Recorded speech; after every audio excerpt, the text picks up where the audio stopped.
All right, let's start. Okay, so I'm excited to introduce you to Vladimir. He's an amazing mixed media guy who does a lot of book arts. He does all the components of his own book, so he's got wonderful illustration and design skills. He also has amazing letterpress and silk screening and carving ability for the prints that he does. His aesthetic is really fantastic. And you add this idea of a wonderful book artist to the fact that he's an arts educator. He is in I believe, the graphic arts and design departments at LaSalle College in Newton. And he also runs a gallery there called the Wedderman Gallery. So he's got a really great arts administrator side to him.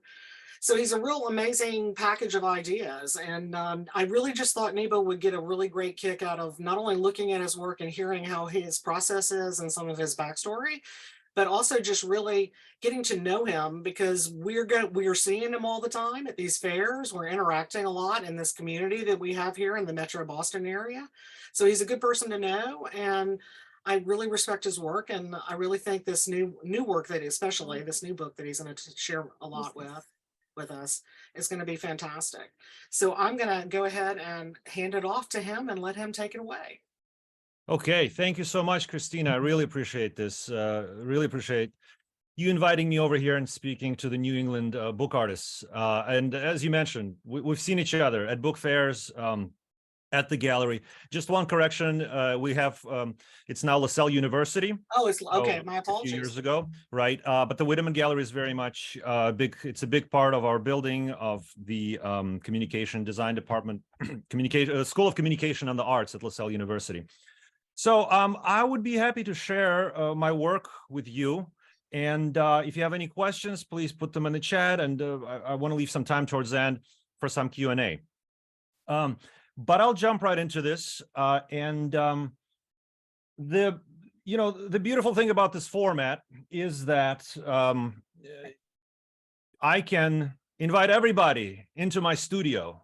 In real life, it wouldn't be possible simply because it's quite small for 38 people who joined us on this call. So let me get started with a little show around, the show and tell of the space that I work in. So across from me, I'm sitting at the main table, which is right in the middle. Across from me, let me see if this is going to work. Yes. So right across, the wall across is a sketch idea wall. That is where things get pinned up, things come together. Of course, that's also the music wall, which is an important aspect of any creative endeavor. Moving a little bit to the left, that is where those ideas come to fruition. And basically, I come into my studio, take stuff out from the idea wall, start working on prints and sketches, and then those prints end up on that wall by the door. And those are basically in progress, artist proof in progress experimentations and things like that. Lots of paper, lots of artwork in the flat files. That is, we're moving to the computer area. That's usually where a computer sits. It's not there now because I'm using it here at the main table. Let's see here. Books, more books. This little desk is turning into a little wood shop, woodworking area, because I've been getting into creating little structures and venturing into the 3D territory. And usually I have several projects going on at the same time. So the space gets filled up quite fast with different prints and drawings and whatnot. But this is the printing area. So I have a little Nolan proofing press. That's where I print most of the lino stuff and linoleum cuts. The inking area is here, more presses. Okay. And let's see here, moving along. Really nice and handy hand press that I got through a friend from a thrift shop. few years back, and that's built here in Massachusetts some 150 years ago, and really good for printing on book spines and book cloth. So that has been used quite a bit. Some letterpress furniture, more books over here. And in that area above, those are all the books that I have worked on or illustrated throughout last 18 years. Some of them, not all, either doing a book cover or illustrating the whole story with some 40 illustrations within the book. Some of my work with fine presses, and of course this thing, which I'll talk about today, which is Lewis Carroll's, a book based on Lewis Carroll nonsensical poem, Haddock's Eyes. So the little hand press is how you letterpressed on the spine and the cover of that particular volume? Yeah, you can actually see it right here, still here. Okay, great, yeah. So basically, and I'll show that in the slides, because when everything is apart, you just put it in there, and that's a really convenient way to make Nice. this happen, because it doesn't quite work as well on a regular press. I mean, it's all trial and error, right, Yeah, Christina? yeah. I mean, it's all about trying things out, seeing what works, and then adjusting or learning from it. Right. So allow me to share. And if I can please ask folks who just joined us to mute, because I did hear some chatter there Yeah. as well. But let's see if everything's going to work out here. I'm going to be sharing the PowerPoint. Here we go. That looks good. Can everybody see that? Yes. Okay, so the head exercise is the subject of this talk, but I'll also talk about some of the other work and how I got to this point and what I'm working on now. So this is what a studio looks like on any given night. At this point, I'm printing something. There's usually a live concert playing on one of the screens, or a vinyl is playing, or some type of a record. So music is a huge part of the process, as I have mentioned. I'll play this little clip just to introduce you to what I do. A lot of you are familiar with lino cut technique, relief printmaking technique, but I figure this would be a good introduction. I hope it's not too choppy on Zoom, but it's a short video, so bear with me.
Okay, so that's me printing on the Nolan proofing press. The soundtrack for this was provided by my dear friends a band Verona from San Francisco that I sometimes collaborate with. So that's what I am doing in this space. Besides, of course, as Christina has mentioned, I also do silk screening. I also do quite a bit of drawing, some painting. So in a small space like this, being organized is extremely important. And usually I was talking earlier before the meeting with Christina about, setting up a day out of the week, like a Friday or something, where it's just cleanup, just reorganizing things, making sure that things go into the right place. So I mentioned for the last 18 years, I have worked, besides teaching and besides running the gallery at LaSalle University that I joined 10 years ago, I've been involved in illustration work. And I have worked with some of the big publishers like Random and Random Penguin House, or Penguin Random House. I've also worked on, let's see here. Yeah, this is the book covers. Some of them. Hagseed by Margaret Atwood that came out a few years back. That was printed by Hogarth Publishers. It's an imprint of Penguin Random House. And Vintage published Legends of Sleepy Hollow, where I've done the cover. Sometimes I get to work on multiple illustrations throughout the book. This is an image for Ray Bradbury's classic Something Wicked This Way Comes, and that came out from Centipede Press in Colorado a few years, I think last year, maybe the year before that. And there's still a handful of publishers who do illustrated books, and it's always a great pleasure to work with them because you don't just get a chance to do the cover, you get to illustrate the inside, and they also do a beautiful job of, like in this case, for Centipede Press, they put some of my illustrations on the outside, and that they were letterpressed in, and turn out the whole package turned out to be really, really nice. The Wind in the Willows was a project I worked on with my friend Chet Postotnik in Michigan. That came out of Mad Parrot Press last year. This is a work with fine presses, which do limited edition books. So I think there were only 80 copies that were made of this particular book. Chet did the printing and the binding, and I created 20 illustrations inside the actual book. This was released last year from Foolscap Press, and it's also fine press publisher in California. This was for Andre McKean's novel Brief Loves That Live Forever. And you see here, this is not a lino cut technique. This is, it's a very interesting process, a very rewarding process. So you work with the publisher, you work with the author sometimes. In this case, I worked with Andre McKean himself, so we sent the sketches to him for approval. He's the author, to him and to his translator. He lives in France. And when we were deciding what style to go for, I sent a few drafts. One was lino cut, like very dramatic feel lino cut illustration. One was more softer pen and ink drawing. And he chose the pen and ink, which I think ultimately was a great decision because it really captures the feel of the book. So, and then those pen and ink drawings were translated, polymer plates were made, and the book was printed by hand also, and hand bound by Larry and Peggy at Foolscap Press. So the illustration work is amazing. But it is a very collaborative process. So on any given project, you're working with multiple people. The art director, the publisher, sometimes the marketing team gets involved. Sometimes you're working with an author. In McKean's case, you're also working with a translator. And there's a lot of back and forth, some edits here and there. What I want to really focus on today is talking about another side of what I do, and that is creating my own art books and limited edition books. So in this case, I am the art director, the editor, the publisher. So basically, I take charge of the whole situation. And that gives me quite a bit of freedom. This is one of my very first books done 18 years ago. Just a brief summary, I went to school. I studied illustration at the Kansas City Art Institute. And I was always involved in creating zines and doing all sorts of little publications with my friends. And then I went to apprentice after college. I went to apprentice with a Russian artist, Mikhail Shemyakin, upstate New York for 3 years. And that's where I really discovered books. And that's where my love for the books and publication developed.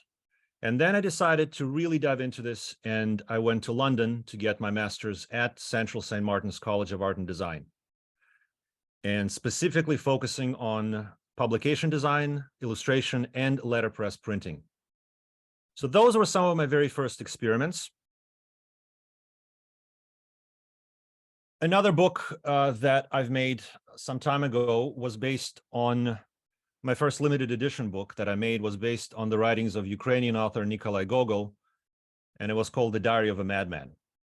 And the book here is done with linocut illustrations and letterpress type. So metal type was set and printed. And the book, the short story, if you read it, it's quite amazing. It's written in form of a diary. And throughout the book, the main character, the narrator, loses his mind, and he documents all of that throughout the diary entries. So it starts normal. Towards the end, he gets really disillusioned and things become quite chaotic. So my job here was to express that through typography and through imagery. And that book did well. It's out of print at this point. And I was always thinking afterwards, I was involved in illustration work and working with publishers, but I was always thinking about what would be the next book that I would like to do, also exploring the idea of typography, image, and its interaction. So one night, I was reading a collection of nonsensical verses by I think it was 19th century nonsensical verse book, as one does on a Saturday afternoon or Saturday night. And I came across this poem by Lewis Carroll called The White Knight Song. Actually, the edition that I was reading it in was called Headache's Eyes. Sometimes it's called I Tell Thee Everything I Can. So it has several titles. And I read it and I realized right there and then that this was the project that would be amazing to do as my next book project. It would be great to interpret that poem with typography, with imagery, and really add something to it. I felt like I could add something to what Lewis Carroll has already written. The beauty of Lewis Carroll, I mean, the genius of Lewis Carroll is that you read this poem and it's quite short. It's just a few pages long. But within that short period of time, you really feel the characters. By the time you finish reading it, you understand the characters that are in the book. You're in their world. And the poem is it's a nonsensical poem, which means the verses don't really make much sense. It's written in a form of a conversation between two people, the aged man and the narrator. The narrator asks the aged man a series of questions, and the aged man replies, very much in a nonsensical way. But towards the end, at first, the narrator is quite frustrated with that. But towards the end, the narrator starts to speak nonsense as well. So the narrator, in a way, is absorbed by the world of that person he's having a conversation with. So this is a type of a project where it takes a couple of minutes to read the poem, get the epiphany moment, get to the drawing desk, and maybe it takes another hour or two to sketch out the scenes, break things down into basic scenes. And then it takes another 4 years, 4 plus years to make the book and make it happen. So that is the process that I would like to share with you today. And after I did those sketches, those quick initial thumbnail sketches, I decided to break things down into scenes, very similar to a theater production. So basically, each spread that you see here, it's a certain scene out of the poem. Either the narrator asking a question, and then the aged man replying.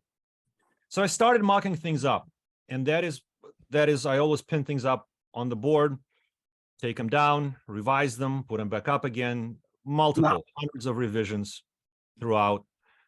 But things were starting to come together, and I started to develop the characters. Also, quite a lengthy process. I think I went through 10 or so revisions of the aged man, as well as the narrator.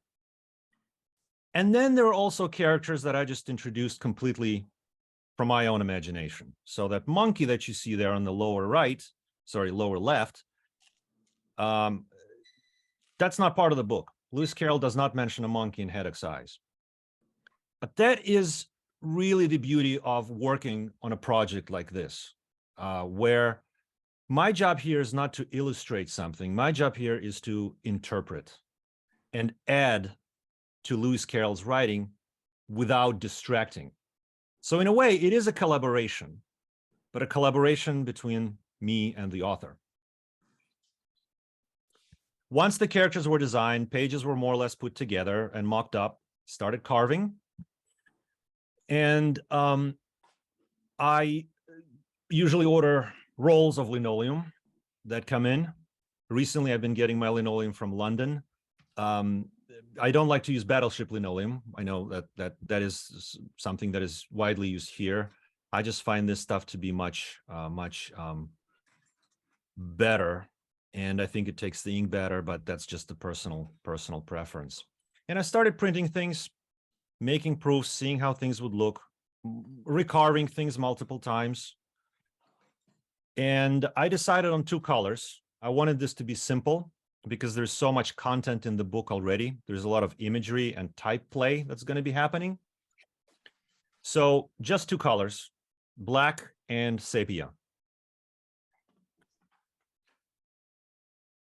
And for the sepia tone, you'll see it's something that looks like this. I decided to go with a ghost printing. It's a method where you ink a plate, you pass it through a press, and you print it on the 2nd or 3rd time. So the underlayment of the crab that you see there, that's actually a very dark brown. But when you run it through press several times, you get that light brown tone. So those are the 2 plates that make up one image. One is the ghost print image, and one is the main black image. And of course, again, things have to be very neatly organized from the very beginning. So each illustration goes into its own little folder with registration marks. And so the prints started to happen. I was printing things. I was setting up type. I was printing type with letterpress. And I started to create multiples. The first few pages of the book were ready and complete. And I did a little mock-up of the first 4 or 6 pages. And it was time to go to Codex.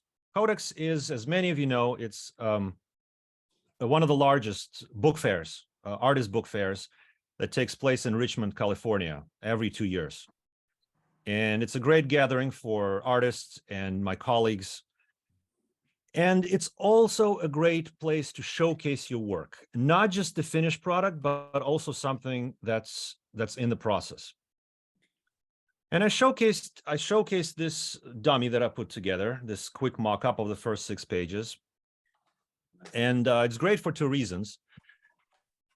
You start to generate the interest in the project from the audience, but it's also a great opportunity to talk about it with fellow bookmakers and get their input and get their opinion on it.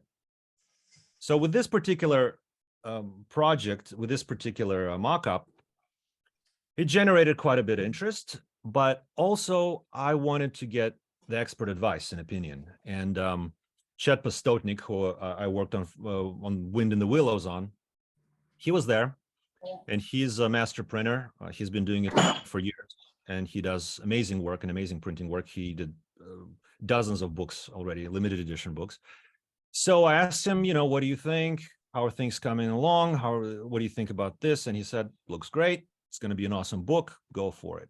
And then I kept bugging him throughout the whole fair. I'm like, Chad, well, what do you think about the ink? What do you think about the paper? What do you think about, I'm not too happy how the when you bend the paper, there's a little crease that starts to happen, or, And finally he said, yeah, the paper is not also great. You can, and he gave me some advice.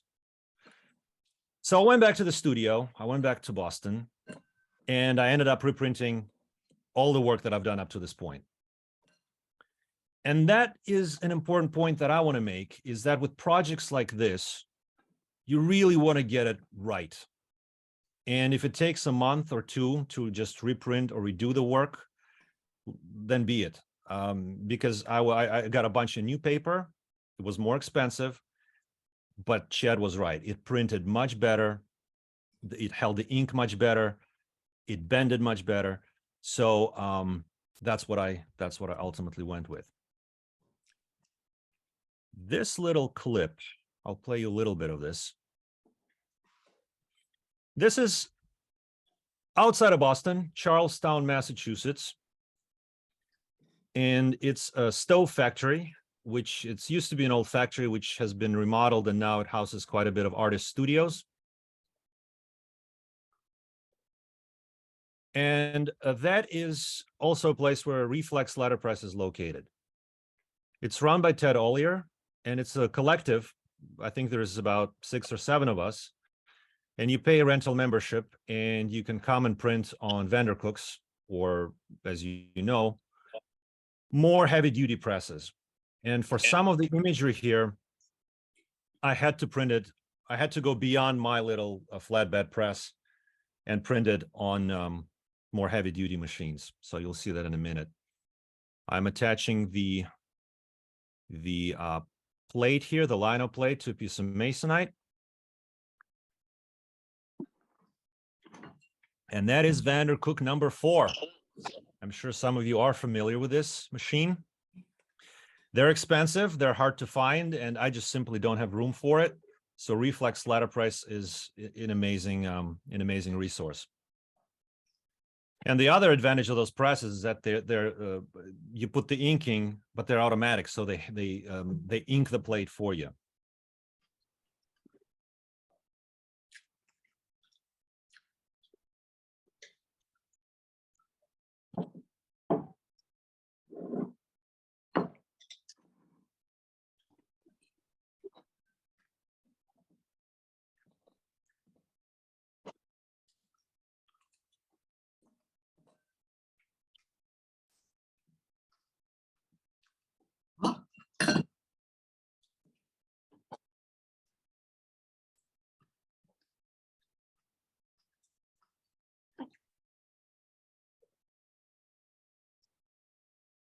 All right, so that's how those pages started to come together. So I would print the ghost print in my studio, take that to Reflex Letterpress, and print the black image on top of that.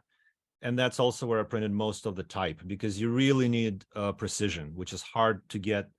Precision and registration, which is hard to get on the Nolan flatbed press that I have. Typography. I love metal type. I love lead type and working with it. The Diary of a Madman was all done with metal type. It was all set up and then printed from those guys. But when I was thinking about header size, I really wanted to be more expressive with the type, and there were certain limitations. I started digging through my type cabinets, and I just realized that to create what I want, I would need a whole cabinet, huge cabinet case full of different size letters and what have you. So what I wanted to do is give the narrator and the aged man 2 distinctly different voices. The narrator is speaking in a typeface called a Cabell, which I love, And I think the design of it is really nice. And it's also been used on some very interesting and awesome things, like, for example, the Velvet Underground album covers. They have used Cabell on quite a few of their covers. The aged man is speaking in 8 different typefaces, just to really show the eccentricity and nonsensical nature of his conversation or of his speak. And this little clip, I did the type digitally in Adobe Illustrator. So this is a little time-lapse video where you can see me laying out, just typing up the words and then working with those 8 typefaces and visually adjusting them, changing them, aligning them differently, moving things around, as you'll see here in a minute. So some letters were adjusted, some were tilted. Sometimes I would tweak the design of the letter to make it do what I want to do. So again, it's a very hard task to achieve through metal type. Like I think here, yeah, I'm going to adjust that E, the bottom part of that E right here. Then I decided not to do it. So typesetting takes a lot of time. And usually, when I show the book, folks get really excited about the imagery. And the question is, well, how long did that take you? But typography took as much as the image making and image carving and printing.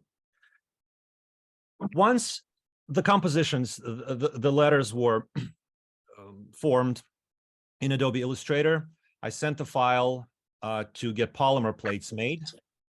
And that's what you see here on the lower right. So the polymer plates were made, so the type is raised, what I've designed, and then that was printed on a Vandercook press where that needs to go. And pages started to come together. So sometimes the characters were shouting, sometimes they were speaking in much softer tones. And as far as coming up with imagery, as I mentioned, this is very much of an interpretation process. This is a scene where the aged man hunts for Haddock's eyes, one of the key scenes in the book. So I was thinking how to show that, right? Hunting, how do you hunt for Haddock's eyes, right? I mean, you tell me. So what I decided to do is, all right, so he's hunting for them in the bottom of the ocean with a bow and arrow. So I did some research on bow and arrow hunting. And you get into the rabbit hole of Google Images. You start looking for references. And I stumbled upon people shooting bow and arrow with their feet, which apparently is a thing. And then I spent another 2 hours fascinated by that, by watching all sorts of videos on people, shooting targets and things with their feet. And I decided to put that in the book. I thought that was quite fitting. So one small example of complete freedom and interpretation of something without getting away from the text and what Lewis Carroll was trying to say. Let's see here. I sometimes dig for buttered rolls or set limed twigs for crabs. So I showed there's a little crab that's peeking out of the corner there.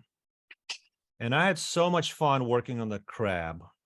In the next spread, I decided to give that crab a centerfold. Lewis Carroll is saying, and that's the way he gave a wing by which I get my wealth, and very gladly will I drink your honor's noble health. I did not want to depict an aged man drinking somebody's noble health. So I decided to give that role to a crab that we met a page earlier. And, little things like that, or if I drop upon my toe a very heavy weight down here in the bottom right, last thing you want to do as an illustrator or visual interpreter is to depict things literally exactly how it's written. So there's a little pun and little play on that.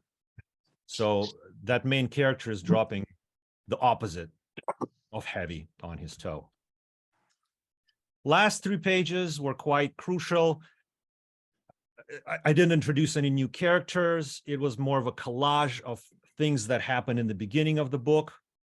They all sort of come together in this culmination. And next to last, the page is very type heavy, and the very last spread is very image heavy. That summer evening long ago, sitting on a gate. There's no need to show an aged man sitting on a gate. I already did it in the very beginning of the book. So here I'm just giving a little hint of the gate, and nobody's sitting on it. Please. All right, so the pages were printed. Those, what I just showcased was just a few of the spreads from the book. There were 18 spreads total. Everything was printed, nicely stacked in piles in my studio. The lino cuts were nicely and neatly stacked in their folders. And you have to do that because you end up with hundreds of pieces of lino by the end of this project. And there were times when I had to recarve certain images simply because I lost the plate. And then, of course, I'd find it a couple of days down the road and I end up with 2 of the same thing. And I don't know if anybody else does this, but I save all my lino shavings. And I have boxes for, each project that I do, some smaller, some bigger. So that's the negative space of Headache's Eyes. The binding is a whole nother journey. I love doing my own binding, and I find the whole process to be very, very exciting, very rewarding. It is a completely different thing than drawing, printing, typesetting. It feels like a different part of your brain is being used. There's lots of measurement that's involved. Things have to be precise as far as cutting, measuring, gluing. So those were just the spines. Those were the spines with the cover, the front and back. I decided to make the imagery very minimal because there's so much happening in the book itself. I printed those. That was printed on this little hand press that I showed earlier. And then you start, once you figure it out, you start putting it all together. You figure out what the end papers would be, the weight of the end papers, how you want to print them. And once you figure that out, it's more of a mechanical process. You just got to make sure that you don't spill glue all over the place. And you create things and make little devices along the way. Then you got to think about, the box. Where's the book going to live?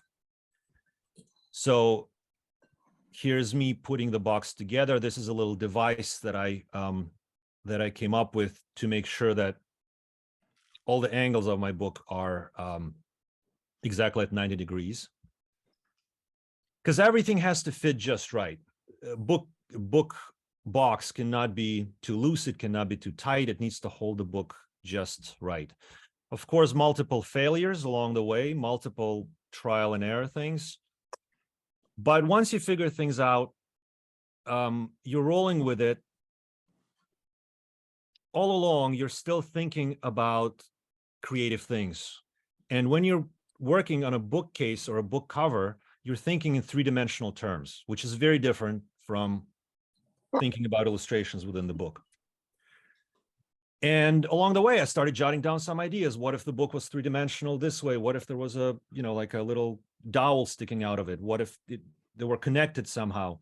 And that led me to what I'm doing currently, which are creating little 3D sculptures.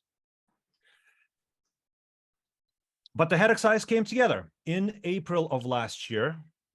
And I created the first few copies, took that to Codex. And that was the debut of the book. And that happened in April, about a year ago. And those are some pro shots of the book itself. I took it to Codex. I thought it was done because I said, this is the finished book, and people were putting orders for the book. Something didn't feel right still. Something was missing. I came back to the studio, and at Codex, the box had no imagery in it. It was just just the blank papers. So I decided to actually incorporate that character inside the slipcase as well. And at that point, I have orders for the book waiting to be shipped, and I emailed some of those people and said, do you mind if, I went home and I made a little addition. And of course, nobody minded that. It really added something to the book. So it really is a never-ending process. At some point, it just feels right. And it's that feeling that you go with. So, I wish I could show the book in person and you can flip through this. But those are some of the shots that I made following the completion of the book. And the colophon, which was done, that was metal type, that was set and printed. And 34 copies were made, or are still being made, I should say. Some of them are gone, and I'm working right now on binding the last of the edition. The binding method, the way I decided to do this, was Leporello, or accordion binding, as it's called sometimes. And for this book, it works. I think it works really well. So I glued the pages. You can view the book as you normally would, just by flipping the page, or you can lay it all out on a table and view it by walking around. And when I exhibit this book, I exhibit it in those two formats. One is just on a display where people can flip the pages. The other one is on a pedestal. And even the one where you just flip the pages, it has a really nice bouncy feel that I think goes along with what the intention of the story is. So I think in this particular case, it worked nicely. And of course, the whole other thing is taking the book out there into the world. So far, off and on for the last 4 years, it's been a conversation in my studio, just between me and Lewis Carroll, and a few friends that I've asked advice for. But it was just me. And it's really scary when you get it out there, because you don't really know what to expect. How will people react to it? So Codex, at this point, I'm quite overwhelmed by the positive reaction the book has been receiving. But you have to get them out there, right? So Codex was a great fair. This is me in Miami for the Tropic Bound Book Fair. And I think over the last year, I've done maybe Francisco, Western Massachusetts, and New York, and heading over to the Manhattan Book Fair at the end of April.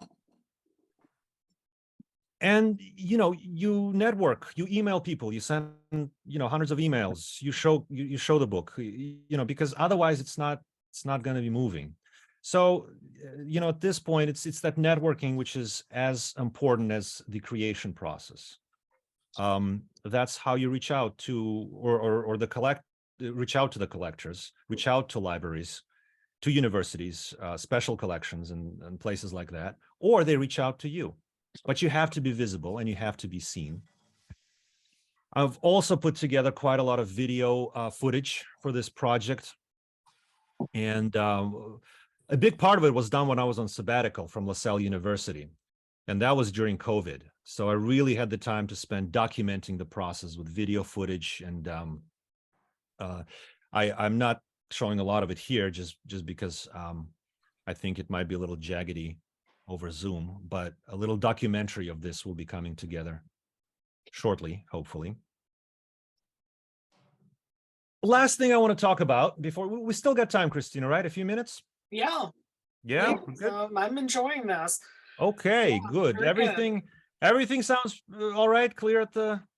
Yeah, Yeah. I'm enjoying the way you incorporated the bit of video that you did share. I don't know if the audio, I couldn't hear a music track on my end, so I'm not sure if the audio came through right, but the video footage does help process. It's really interesting also to see your little video on the type adjustments. Yeah.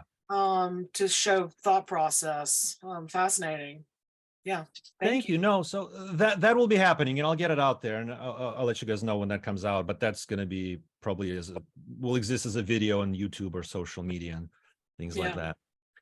So the book is out there. Like I said, I'm still showcasing it, displaying it in exhibitions, book fairs, on the internet, of course, and showing it to people. And at this point, completing the binding of the edition. But what happens after a project like this?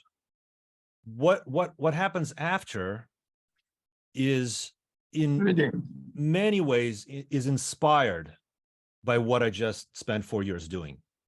Multiples, right? So multiple overprinting. Sometimes it gets so dense where you cannot see what the image was. I was doing the same exact thing for typography. So once the plates were set on a press, and I would print, overprint, and I ended up with piles of just those misprints. And sometimes I was quite happy, even happier than I was with the original setting, because They're there's fascinating. Yeah. certain things that happen that, when you try to control the process, it's one thing. When you stop doing that, you get pleasantly surprised by things. So post getting the book out there, what I'm working on now is a series of prints that are based on the imagery and typography that took place at Headache Size in the book, but they're completely repurposed. And sometimes they're illegible. You can't read it. I learned from those misprints, and I carved new linos to imitate that. And at this point, there's a series of 5, I think, or 6. So I'm working on a series of at least 10 or so, where it's still Headache Size, but done in a completely different format. I'm using red for type. It would not have worked within a book. It would have been too much. But it is working in this poster print format. And A nice shape and size. The red is a really nice accent. I like these a lot. These are nice. thanks, Christina. And they're Yeah. larger. They're larger than the book. So Yeah, nice. and that's great to showcase those in addition to the book and have them in a folio situation. Besides that, of course, we get back to the idea book, to the idea wall, right? The ideas and sketches I mentioned, that's where all those thoughts and renderings and sketchings get put on. And I come to the studio and take one down, start to develop it further. On the other side of the wall, I continue to our experimentations. So I continue to experiment with printing, seeing how color reacts to when it's placed on top of one another. And some more misprints. And I look at my sketches, pencil sketches. I look at this misprint collection, and I try to make new things that are informed by some of those experiments and sketches and thoughts and ideas. Mm. And some of those are directly influenced by the book that I just showed, Headache Size. So on the right there, it's that butterfly character that I guess I just couldn't let go of. So now that butterfly character, sans the beard, is appearing in several of my prints. And this is just a one-off, or it's an edition print, but it was just one idea. But then you start thinking, all right, the fish had to get there somehow. It's So all I part of created. a continuum. It seems clear to me. Your trajectory, it makes sense to me. I love it. I think it's a great idea. Well, see, and More thing another from a somebody whole nother previous. story. Yeah. Sorry, the whole nother story is, before you know it, the whole nother story is starting to develop, a whole nother Yeah. narrative. And that might become the next book project. Like, what happens before the conversation? What happens after? Where does it lead to? And that can lead to a new book project, or a series of prints, or a combination of both. And last thing I want to mention here is the three-dimensional aspect that I was talking about when I was putting the binding together on Headache Size. Yeah. Right? That's when I really started to think, well, what if my prints were three-dimensional? What if I could make structures somehow where my prints would be in space and people could walk around? I mean, people could walk around the book. The book is a very physical object, three-dimensional object.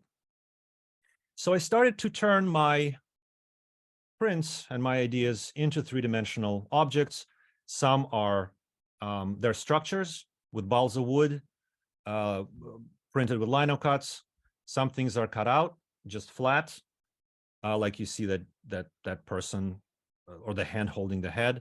And some elements of the sculptures are three-dimensional, like the chair and the staircase. And I use this, I guess it's called suppressed perspective, where it looks like that from one angle, it looks like that from another one. So it invites the viewer to walk around and really discover what's going on here. And there are several at this point that I have made that I can't show them right now. They're at an exhibition in Florida. But this is very much what I'm excited about at the moment. And we'll see where it takes me. But that's what I'm saying. The studio is turning into a little workshop at this point. Again, I see continuum still, it just all seems connected. It seems like it should be together. Yeah. Well, Christina, that's a big question. When you finish a big project like this, what's next? It's quite frightening, like what do you do afterwards? So I think keeping the continuum going and see where it leads and what's the next thing that's going to happen, it develops naturally, as opposed to me just saying, okay, what project am I going to work on next? So I'm still in a way working on Haddock's Eyes, but that gets me, it's a transition to something which is completely different, maybe a wordless graphic novel or a wordless book, maybe a nonsensical poem that I write myself, maybe something else, right? So the possibilities are endless. And that's how I want to end my presentation. And I would love, if we have time for questions, to hear from you guys. Maybe I missed something, or maybe there's something that I can answer or clarify.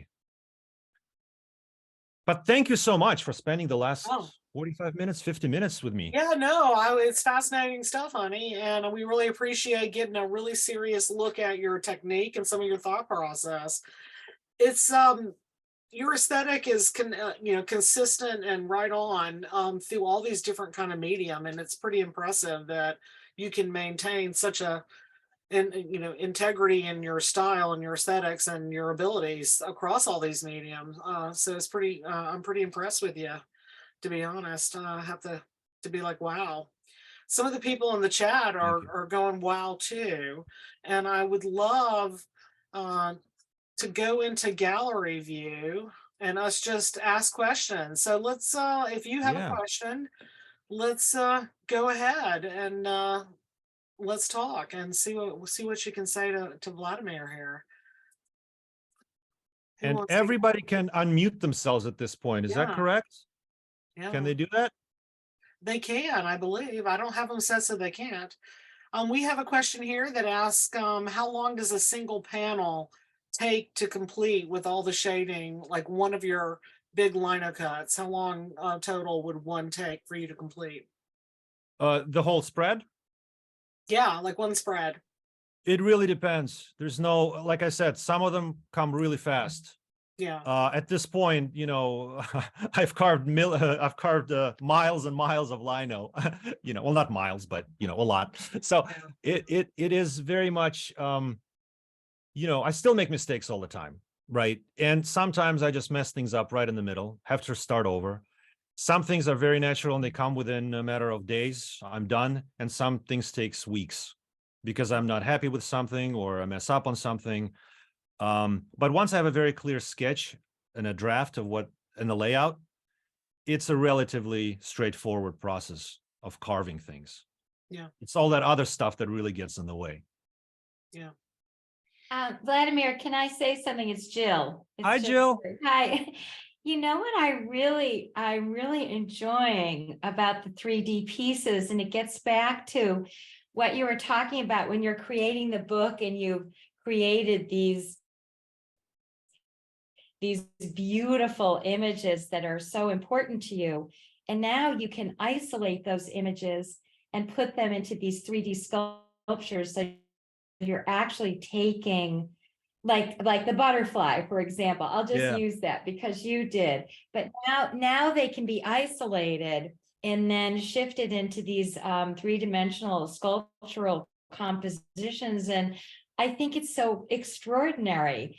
Thank you so much for this presentation. It's completely inspirational. Thank you, Jill. It's my pleasure. That's what you're, and Yeah. those little bits of things, you know, it's a theater in itself. And it's having all those pieces and coming to the studio and seeing how will they fit? Will there be a Yeah. ladder in between them? Will there be a building? Will there be something else? It's a completely different way of thinking about a composition. Have you ever thought of pop-up structures for a way to make this kind of dimensionality thing come out of a book potentially? Yeah, that's the next natural thing. Yeah, it You know, seems wouldn't like it it. be? We've have a lot of pop-up interest in our group. So Yeah, I've noticed a lot of pop-up structures that are starting to incorporate narrative instead of just being sometimes that you think of a pop-up and it's more like just a single action that happens. But like if you could think about it as narrative and have it be over the course of several pages. Yeah, I don't know. Interesting that's the ideas idea. there. You know, I'm Interesting thinking in those ideas. terms. I'm thinking in terms of animation. I'm thinking there's so much, Yeah, right? It's yeah. you know, it's time. It really all comes down to time. How much Right, time we right, have.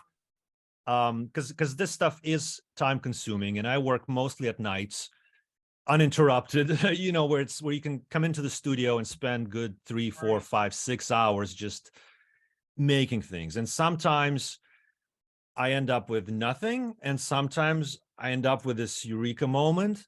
But it's all very much part of that process, right? Right, That we all love and do. right.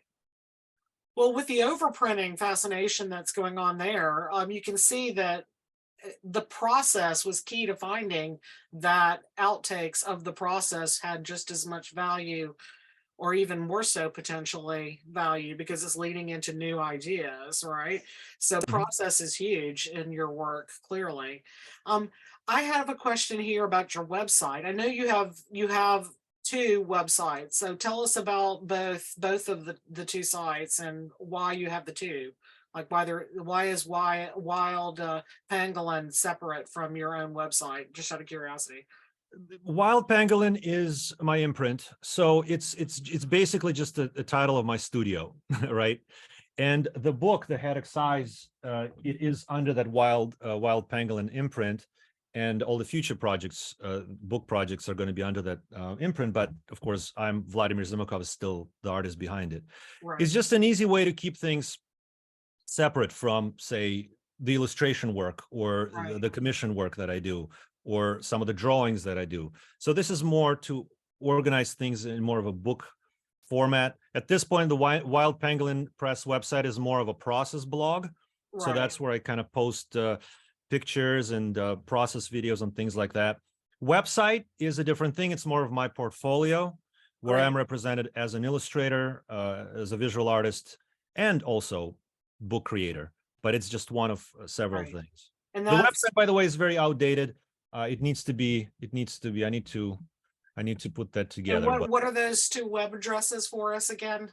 So that we have it in our head. I think it's in the listing as well as a link.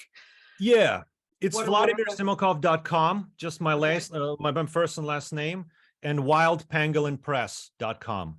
okay, Very great. simple. And of course, social media, right? I'm on Instagram and Facebook, so I hope we can keep in touch that way as well. Yeah, As Vladimir Zimakov. I don't think Wild Pangolin has a thing yet on there. excellent. Let's see. Does anyone else have questions? This has been fantastic. Let me see if there's anything. Lots of let's see. Here's a good one, which did occur to me when I saw your pile. I'm into the idea of detritus or the waste. Someone is asking, why do you keep the lino shavings? Do you have a project in the back of your mind?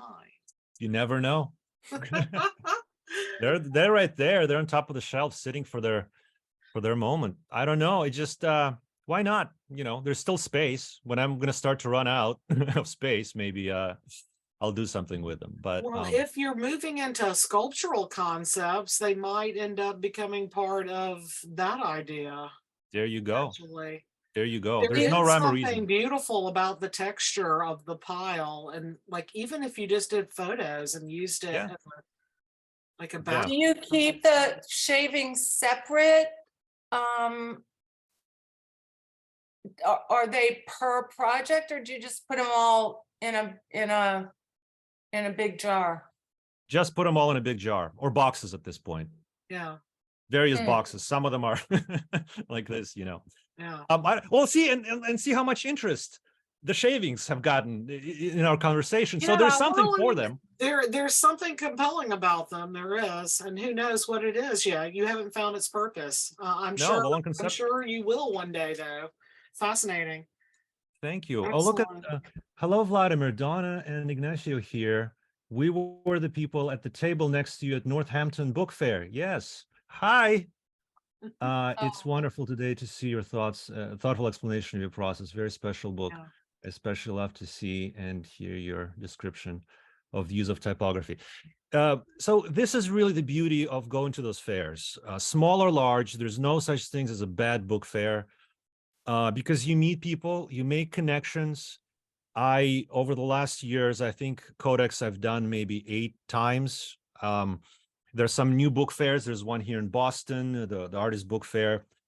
There is the Manhattan Book Fair. The Miami Tropic Bound was amazing. But you Yeah. meet new people, you connect, you network. And that's, I love our book art community because, it's the support. It seems like, at least in my experience, there's so much support for one another. If I have a question about a press or about an ink, I shoot out the email or put it on chat on Facebook. And my friends from the book fairs, my artist friends, they respond right away. And I do the same if somebody has a question as well. So that connection is extremely important. And I'm glad to be making that connection with the New England book artists at this point. Well, we're thrilled, and we just love what you're doing. And it was a really great look into the whole process and your entire outlook, and everything has just been great. So we're thrilled to have you as a guest, and hopefully you'll come back and visit again at some point. Thank you so much.